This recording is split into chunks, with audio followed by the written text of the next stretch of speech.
Hello everyone, welcome back to my channel. दोस्तों, प्रस्तुत है आज की ब्रेकिंग न्यूज़। खुशखबरी, प्राइमरी के बच्चों को कापी पेंसिल का पैसा भी मिलेगा। पढ़ाई में मदद के लिए राज्य सरकार का एक और कदम। उच्च शिक्षा में घट गए 4.80 लाख छात्र। बच्चे आपस में भिड़े, 5वीं के छात्र की गई जान। आज से बदल सकता है मौसम, 5 दिन बादल बारिश संभव। जनपद परिषदीय स्कूलों में दिखाई प्रेरक फिल्म खिलौना। विद्यालयों के औचक निरीक्षण में 2 प्रधानाध्यापक समेत 6 मिले अनुपस्थित। पैसा भेजने के बाद भी परिषदीय विद्यालयों में नहीं सुनाई दे रही ब्लूटूथ स्पीकर की गूंज। यूपी में हजारों सरकारी शिक्षक फर्जी, एसटीएफ ने कहा बढ़ सकती है संख्या। आइए देखते हैं दोस्तों खबरें विस्तार से। जी हाँ दोस्तों, आप देख पा रहे हैं खबरें विस्तार से कि इसमें नियब यूट्यूब चैनल पर। प्रयागराज उच्च शिक्षा में छात्र छात्राओं के नामांकन बढ़ाने की कवायद को कोरोना काल में झटका लगा है। शैक्षणिक सत्र 2021-22 में उच्च शिक्षा में छात्र छात्राओं की संख्या में तकरीबन 5 लाख की गिरावट देखने को मिली है। उच्च शिक्षा निदेशालय की ओर से तैयार प्रदेश के 51,000 विश्वविद्यालयों और 7,875 महाविद्यालयों की रिपोर्ट में इसका खुलासा हुआ है। 2020-21 सत्र में प्रदेश के उच्च शिक्षण संस्थानों में कुल 50,21,277 विद्यार्थी पंजीकृत थे, जबकि 2021-22 में यह संख्या सिमटकर 45,40,605 हो गई। 2019-20 में उच्च शिक्षा में विद्यार्थियों की कुल संख्या 41,83,992 थी। बच्चे आपस में भिड़े, 5वीं के छात्र की गई जान। मुरादाबाद रविवार सुबह मदरसे से पढ़कर लौट रहे 5वीं के छात्र का साथियों से विवाद हो गया। दोनों के बीच मारपीट भी हुई। उस दौरान एक छात्र मोहम्मद रजा बारा की मौत हो गई। परिवार ने मृतक की साथियों उनके परिजनों पर हत्या करने का आरोप लगाया। पुलिस ने भी मौके का मुआयना किया। आज से बदल सकता है मौसम, 5 दिन बादल बारिश संभव। गर्मी और उमस से राहत देने वाली फुहारें मंगलवार से पड़ सकती हैं, पर मौसम में बदलाव सोमवार से ही देखने को मिलेगा। मंगलवार से 4-5 दिन बदली और बरसात की संभावना जताई गई है। पारा में 4 से 5 डिग्री सेल्सियस की गिरावट होगी। यह मानसून पूर्व की गतिविधियों का हिस्सा होगा। स्थानीय कारकों का सहयोग न मिलने से मानसून अभी सोनभद्र के इलाकों में ही ठहरा हुआ है। लखनऊ रविवार को भी गर्मी और उमस से जूझता रहा। उमस इतनी थी कि पसीना रुकने का नाम नहीं ले रहा था। सुबह आर्द्रता 66% थी, शाम को इसमें कमी आई। दिन में हवा भी ना के बराबर चली थी, इससे गर्मी और उमस अधिक महसूस हो रही थी। रविवार को अधिकतम तापमान 39.6 डिग्री सेल्सियस रहा। रात में गर्मी थी, न्यूनतम पारा 30.1 डिग्री रहा। पारे में ज़्यादा फर्क नहीं। मौसम विभाग निदेशक जेपी गुप्ता ने बताया कि सोमवार से मौसम में बदलाव नजर आएगा। कहीं कहीं बदली रहेगी, पारे में ज़्यादा फर्क नहीं आएगा, पर मंगलवार को बदली 1-2 चरणों में बरसात होगी। दिन के पारे में कमी होगी। 28 से 30 जून तक बरसात की पूरी संभावना है। इन 3 दिन में पारा 31 से 35 डिग्री तक रहेगा। बागपत खेकड़ा और खेकड़ा ब्लॉक के क्षेत्र के परिषदीय स्कूलों में शनिवार को बच्चों को फिल्म के माध्यम से लिंग भेद और शारीरिक स्वच्छता के प्रति जागरूक किया गया। फिल्म खिलौना देखकर बच्चों ने मिली सीख से संबंधित जवाब दिए। मिशन शक्ति के तहत 100 दिनों तक स्कूलों में जागरूकता कार्यक्रम होने हैं। इसके साथ 3 फेज अप्रैल मई में हो चुके हैं। अब 4थे फेज का अभियान ग्रीष्मकालीन अवकाश के बाद स्कूल खुलते ही शुरू हो गया है। शनिवार को सभी विद्यालयों में बच्चों को प्रेरक फिल्म खिलौना दिखाई गई, जिसमें लिंग भेद के खिलाफ जागरूकता और बेटों के प्रति मान सम्मान की सीख दी गई। बताया कि सभी प्रधानाध्यापकों को फिल्मों के यूट्यूब लिंक भेज दिए गए हैं, जिसके माध्यम से अभिभावकों और छात्र छात्राओं को लघु फिल्मों का प्रदर्शन कर उसके सशक्त माध्यम से सभी लोगों को जागरूक किया जाए। विद्यालयों के औचक निरीक्षण में 2 प्रधानाध्यापक समेत 6 मिले अनुपस्थित। फतेहपुर ग्रीष्मावकाश के बाद खोले गए परिषदीय विद्यालय की हकीकत जानने के लिए बीएसए संजय कुमार कुशवाहा का निरीक्षण जारी है। शनिवार को भी मलवा एवं देवमई ब्लॉक के करीब 1 दर्जन विद्यालयों का निरीक्षण किया। प्राथमिक विद्यालय शाहजहांपुर में प्रधानाध्यापक सुनील कुमार, शिक्षा मित्र प्रतिभा देवी, कंपोजिट विद्यालय नाना मोमू शिक्षा मित्र संतोष कुमार, प्राथमिक विद्यालय जगदीशपुर देवमई में प्रधानाध्यापक सतीश चंद्र, शिक्षा मित्र मधुला तिवारी, कंपोजिट विद्यालय मिर्जापुर मकरंदपुर में सहायक शिक्षिका ज्योति अनुपस्थित पाई गई, जिनका वेतन एवं मानदेय अवरुद्ध करने की कार्रवाई की गई। अन्य विद्यालयों में बीएसए ने शिक्षकों को कई बिंदुओं पर दिशा निर्देश दिया।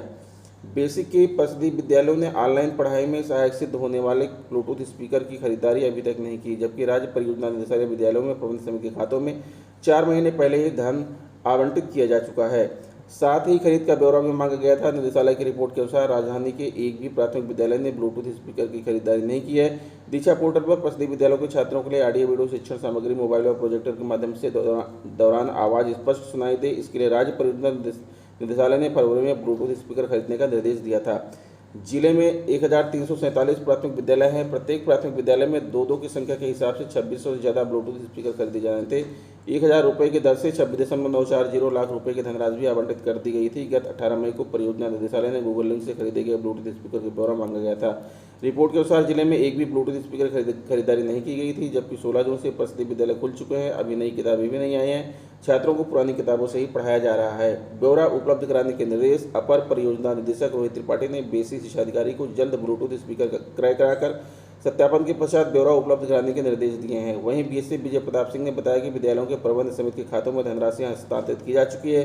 ब्लूटूथ स्पीकर खरीदे जा रहे हैं, काफ़ी विद्यालयों में खरीदे जा चुके हैं। हो सकता है कि पोर्टल पर इसकी सूचना अपडेट ना हुई हो। खुशखबरी, प्राइमरी के बच्चों को कॉपी पेंसिल का पैसा भी मिलेगा। पढ़ाई में मदद के लिए राज्य सरकार का एक और कदम, जानिए कितना मिलेगा रुपया।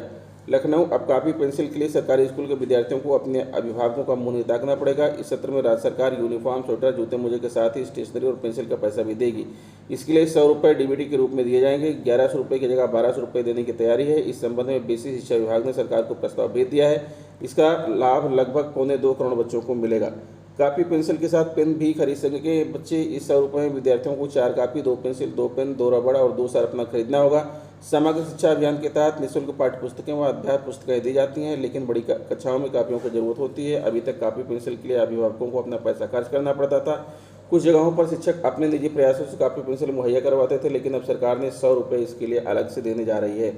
1800 करोड़ का बजट। पिछले वर्ष राज्य सरकार ने 2 जोड़ा यूनिफॉर्म के लिए 600 रुपये, स्कूल बैग के लिए 170 रुपये, जूते मोजे के लिए 125 रुपये और स्वेटर के लिए 200 रुपये दिए थे, यानी कुल 1100 रुपये अभिभावकों के खाते में डीबीटी से दिए गए। इसमें से केवल 600 रुपये केंद्र सरकार के बजट से दिए जाते हैं, बाकी के 500 रुपये राज्य सरकार देती है। पिछले सत्र में सरकार ने 1800 करोड़ डीबीटी के माध्यम से ट्रांसफर किए थे। बच्चों को मिलेगी मदद। अभी तक छात्रों को केवल पाठ्य पुस्तकें व कार्य पुस्तकें ही दी जाती थी। कुल 1800 करोड़ का बजट है। इस वर्ष प्रति छात्र 100 रुपये की होगी बढ़ोतरी। यूपी में हजारों सरकारी शिक्षक फर्जी, एसटीएफ ने कहा बढ़ सकती है संख्या। उत्तर प्रदेश में प्राथमिक शिक्षा विभाग और विशेष कार्य बल स्टीफ की जांच में पिछले 3 सालों में फर्जी दस्तावेजों का उपयोग करके भर्ती किए गए 2494 शिक्षकों की पहचान की गई है। एसटीएफ के एक वरिष्ठ अधिकारी ने दावा किया है कि ये सिर्फ एक छोटी सी संख्या हो सकती है। अगर पूरे राज्य में अच्छी तरह से जांच की जाए तो ऐसे फर्जी शिक्षकों की संख्या हजारों तक पहुंच सकती है।